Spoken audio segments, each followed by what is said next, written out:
Alors, dans cette vidéo, je vais vous exposer un petit peu ce que c'est que la frustration. Je pense que c'est vraiment quelque chose qui est intéressant de clarifier parce que souvent on va dire, ah là là, l'enfant il pique des crises, il pète un câble, il fait son caca nerveux ou il fait des caprices. Et je pense que c'est important de comprendre ce que c'est que la frustration pour pouvoir bien s'occuper de l'enfant et interpréter correctement son comportement, enfin du mieux qu'on pourra.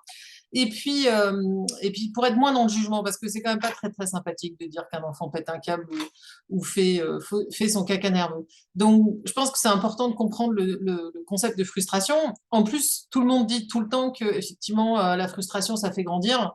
Alors c'est facile à faire, à dire, c'est pas forcément très très facile à comprendre comme ça de but en blanc. Donc je vais vous partager mon écran comme je fais d'habitude. Voilà. Et vous parler de la frustration. Donc,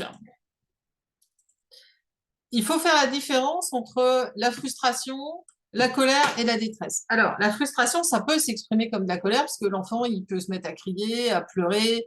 Il y en a qui vont essayer de s'enfuir de l'école, qui vont grimper sur des grillages pour s'enfuir. Donc, on pourrait se dire qu'ils sont très, très en colère de ce qui arrive. Voilà. Ça pourrait être aussi de la détresse, c'est-à-dire qu'un enfant qui s'énerve, qui tape, qui veut sortir, qui donne des coups de pied dans une porte, etc., ça pourrait effectivement être aussi de la détresse, mais du coup, colère, détresse et frustration, c'est trois choses différentes. Alors, je vais commencer par un exemple d'adulte, si vous voulez, pour bien comprendre ce que c'est que la frustration. Eh bien, imaginez que vous soyez en train de faire je sais pas moi, un document sur votre ordinateur et puis vous avez passé un sacré bout de temps à écrire des choses, être content, tout ça, et bing, tout d'un coup, coupure d'électricité, euh, vous perdez, voilà, l'ordinateur s'éteint, vous le rallumez, vous sentez que, ah mon Dieu, mon Dieu, mon Dieu, plus de documents. Et là, vous commencez à sentir que ça monte, là, comme ça. Et donc vous allez aller chercher dans l'ordinateur et vous remettez le traitement de texte en route. Et là, vous n'avez pas votre document, donc vous allez chercher dans les fichiers temporaires. Et là aussi, vous sentez que non, c'est pas possible. J'ai perdu mon document. Et à un moment, eh ben, vous allez aller sur Internet pour aller chercher des trucs. Comment récupérer un document qui n'a pas été sauvegardé? Et là, vous allez avoir des virus. Et à ce moment-là, il y a peut-être votre mari qui passe derrière. Vous dire, ah là, ça va, chérie. Et là, juste, vous avez envie de le poignarder parce que vous sentez cet énervement qui monte. Vous dites non, c'est pas possible, j'ai perdu ce truc-là. Et en fait, cette sensation de truc qui monte, cette colère qui monte en soi, en fait, on est en colère contre le monde entier. On n'est pas forcément en colère contre une personne, on n'est pas en colère. On peut être en colère contre soi, mais il y a cette espèce de rage qui monte et, euh, et, euh, et qui est très très difficile à supporter. Et d'ailleurs, il y a des adultes qui ont du mal à supporter. Bon, peut-être on aurait envie de jeter l'ordinateur par la fenêtre, mais comme en l'occurrence on l'a payé, on se retient. Et puis, il va y avoir un moment où on va réaliser que, ben, en fait, non, je vais pas le récupérer, ce document, c'est foutu, en fait. Il va falloir que je recommence. Et à ce moment-là, on va sentir comme un pouf qui redescend, une tension interne qui se redescend, parce qu'on est dans l'acceptation, c'est-à-dire on a accepté la réalité. Voilà. Et donc, on se détend et on recommence. Et on recommence son truc et on a appris une leçon de vie, c'est-à-dire qu'il faut toujours, toujours, toujours sauvegarder ses documents avant d'être allé trop loin. Voilà.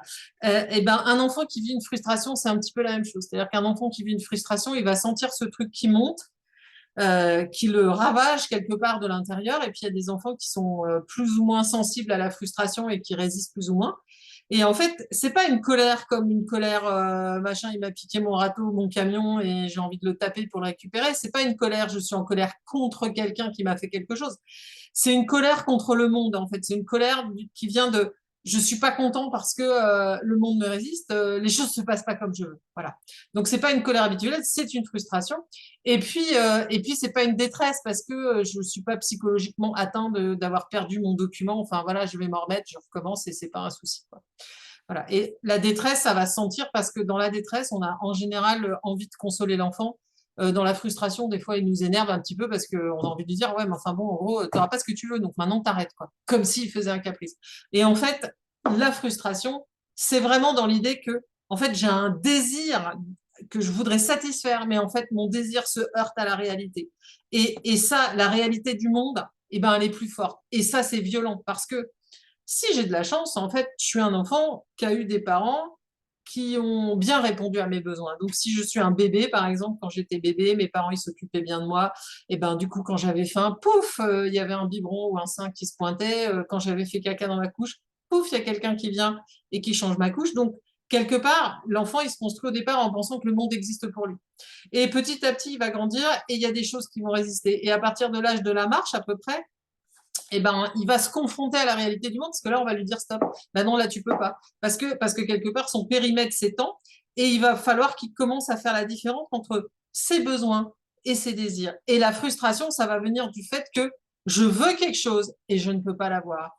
Or, ben, il y a des choses qui vont être nécessaires. Je veux dire, on ne va pas pouvoir satisfaire tous les désirs des enfants, hein. Donc, un enfant, effectivement, qui veut pas venir à l'école et qui voudrait rentrer chez ses parents, eh ben, on va lui dire, mais non, en fait, tu as 3 ans, donc maintenant tu viens à l'école et en fait, c'est la loi et donc ça s'impose à toi et je comprends que tu n'es pas content, mais ça va être comme ça et il va bien falloir qu'à un moment, il l'accepte. Si on prend ses pleurs, alors ça peut être de la tristesse, hein, mais enfin, quand ça dure très très longtemps, c'est plutôt sans doute de la frustration. Peut-être aussi l'enfant a fait l'expérience que s'il se comporte de cette manière, il va finir par avoir ce qu'il veut. Et là, en fait, on va lui dire, bah non, et à un moment, ben, il va accepter que la situation, elle est comme ça. Donc la frustration, elle va être en fait, la frustration, elle est nécessaire à l'enfant.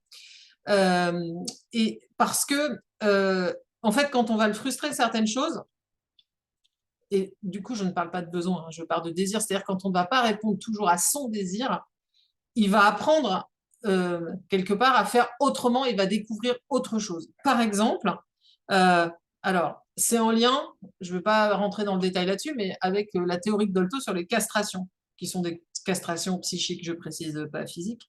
Donc, ce qui va se passer, c'est que par exemple, un enfant qui arrive à 3 ans à la maternelle, ben, les premiers jours, il peut être très bien. Puis même, il y a des enfants pour qui ça dure des semaines, hein, où ils sont là et ils boudent et ils se mettent en colère et ils veulent pas jouer, etc., etc. Parce qu'en fait, ce qu'ils veulent, c'est rester dans cette relation avec la maison, la famille, leur mère ou leur père. Et ils refusent la réalité, c'est-à-dire que leur désir d'être avec leurs parents est plus grand enfin voilà, voilà, ils veulent ça, ils veulent que ça continue, ils espèrent, alors pour peu qu'un jour ils soient malades et qu'ils restent à la maison, ils vont se dire, ah si, voilà, peut-être c'est possible quand même. Et en fait, à un moment, bah, il va falloir qu'on leur dise, en fait, c'est comme ça. Et quand ils se rendent compte que c'est comme ça et que, bah oui, en fait, ça va pas changer même si je pleure, et ben, ils retombent. C'est comme certains enfants, hein, quand ils font des crises et qu'on les prend dans les bras, des fois on les sent après, ben, ils acceptent, ils pleurent, ils deviennent tout mous. Et à un moment, quand l'enfant accepte qu'il va être à la maternelle, et pas que le premier jour, parce qu'il y a des enfants qui pensent qu'ils seront là qu'un seul jour, et ben tout d'un coup, quand il va avoir accepté la réalité, il va arrêter de lutter contre cette réalité, il va se dire, mais qu'est-ce que j'en fais? Et là, tout d'un coup, il va se retourner, il va dire, mais c'est pas si mal ici, en fait, il y a des copains. En fait, il y a des copains. Et franchement, les copains, c'est beaucoup plus intéressant que les parents, c'est-à-dire que, évidemment qu'on aime bien ses parents, mais quand on grandit, on trouve un plaisir extraordinaire à être dans de la socialisation avec d'autres personnes, avec les copains, et plus personne n'a après envie de revenir en arrière. Et c'est en ça que les frustrations, elles peuvent faire grandir et être promotionnantes. Par contre, bien sûr, il faut répondre aux besoins des enfants, mais pas à tous leurs désirs. Et la frustration, euh, c'est pas de la maltraitance. C'est-à-dire qu'on va pas refuser à un enfant d'aller aux toilettes ou de voir s'il a soif ou de manger quand il a faim, quoi. Bon, quand je dis manger quand il a faim, s'il a faim l'après-midi parce qu'il n'a pas mangé à la cantine, il n'est pas en grave détresse psychique, hein. Il fait juste l'expérience d'avoir faim entre les repas. Voilà. Ce qu'il faut savoir aussi, c'est que pour un enfant, les ressentis de la frustration, ça peut être extrêmement violent. Sans doute, et s'il n'est pas accompagné, il vit des ressentis extrêmes qui doivent être déchirants. Voilà. Si vous avez des souvenirs de frustration en tant qu'adulte, vous savez bien que c'est pas super marrant. Et donc, l'adulte, il a une posture importante, c'est-à-dire qu'il doit être là pour rassurer l'enfant, pour lui dire, en fait, tu ne vas pas en mourir de ce qui est en train de t'arriver. Voilà. Je suis là, je t'accompagne. Oui, c'est douloureux, mais tu vas voir après, il y a des choses qui sont plus intéressantes. Dans les autres frustrations, par exemple, on a quand le moment où il y a des enfants pour qui c'est difficile de commencer la diversification alimentaire, hein. Je veux dire, c'est vachement sympa de boire un biberon. Ben ouais, mais enfin, une fois qu'on a commencé à manger autre chose que du biberon, bah, on n'a pas du tout envie de retourner en arrière, hein. Voilà, parce que personne n'a envie de passer sa vie à boire des biberons, comme personne n'a envie de passer sa vie avec des couches, hein. Voilà, et bah, c'est de la frustration d'aller aux toilettes aussi. Voilà, donc la posture du professionnel ici, elle va être importante. Et le regard qu'on a sur l'enfant qui ne doit pas être dans le jugement, c'est-à-dire il n'en fait pas exprès, rien que pour nous embêter. Il a besoin de savoir qu'il n'est pas seul face à son ressenti et à son vécu. Et vraiment, il a besoin de savoir qu'il peut compter sur nous parce que nous, les adultes, on ne va pas être détruits par ça. Donc en fait, on est là, on l'accompagne, on lui dit, mais oui, mais bien sûr que c'est difficile. Par contre, voilà, ça ne va pas changer. Mais tu n'es pas tout seul. Et donc, il faut une disponibilité physique, psychique pour assurer la sécurité affective. Alors là, je sais très bien que quand on est en collectivité, c'est compliqué parce qu'au moment où vous partez pour emmener tout le monde à la cantine, il y en a un qui vient de se rendre compte que en fait, il va pas rentrer chez lui parce que ses parents lui ont menti le matin. Donc, pouf, pouf, pouf, il va s'enfuir. Donc, il va falloir gérer le truc qui sera peut-être pas de la frustration, peut-être, mais de la détresse d'ailleurs, hein. Du coup, c'est un très mauvais exemple. Mais donc, effectivement, il faut pouvoir être présent. Donc, un enfant le matin, par exemple, ses parents le déposent et puis il a envie de repartir et il faut l'attraper pour pas qu'il se sauve.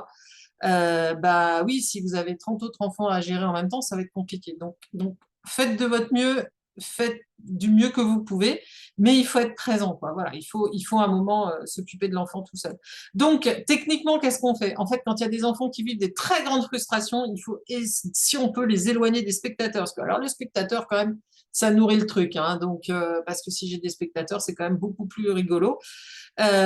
Ensuite, je pense qu'il faut indiquer à l'enfant qu'on est disponible et calme. Donc, je propose qu'on s'asseye, d'abord parce que ce sera moins inconfortable pour nous, et puis d'être calme, euh, et puis d'indiquer en fait avec sa posture que en fait, bah, je suis là. Tu vois, ça va prendre le temps que ça prend, mais je suis là. Et on peut du coup verbaliser ça en disant, bah, ouais, je suis là. Je sais que c'est dur. En fait, ce que tu vis là, c'est très très dur, mais je suis là. Mais on peut lui dire aussi, mais tu sais, là, la situation, elle est comme ça, je ne vais pas pouvoir la changer. Donc, c'est comme ça. C'est comme ça, mais je suis là et tu n'es pas tout seul. Voilà. Il y a des moments avec des petits, certains qui vont peut-être vous demander un câlin pris dans les bras, etc. Si on sent que ça peut être possible, parce que des fois, une fois que leur grosse rage est partie, il y en a qui pleurent, etc. et ils sont pas bien, on peut leur demander, est-ce que tu veux que je te prenne dans les bras? Après, c'est pas une obligation et si un enfant il tape, il se débat, etc., c'est pas la peine d'essayer de le maintenir et vous n'avez pas besoin de vous faire blesser par des coups de tête ou des coups de pied ou des coups de genoux, voilà. Donc, on ne fait pas de la contention, on ne contient pas, bon, sauf si vous vous occupez d'enfants avec des problématiques particulières et qu'on vous a dit que c'était ce qu'il fallait faire, quoi. Mais simplement d'être calme et de dire, bah voilà, bah oui, c'est comme ça va pas changer en fait. Je comprends que c'est dur, mais c'est comme ça. Et ça, c'est bien traitant, c'est un accompagnement de l'enfant dans sa situation qui est difficile. Donc en fait, on lui mâche pas, on lui donne pas ce qu'il veut, hein, parce qu'on peut pas en fait. Mais on lui dit qu'il n'est pas tout seul pour vivre ça. Et ça, c'est vraiment quand même le truc le plus important. Donc là, effectivement, la frustration, elle peut s'exprimer par de l'agressivité, quelque chose qui ressemble à de la colère, parce qu'en fait, c'est une souffrance quand même si c'est pas une détresse psychique. Je précise aussi que c'est pas la peine de frustrer exprès les enfants parce qu'en fait, ils ont suffisamment de situations dans lesquelles ils vont vivre des frustrations, notamment pour ceux qui passent des grosses journées en collectivité.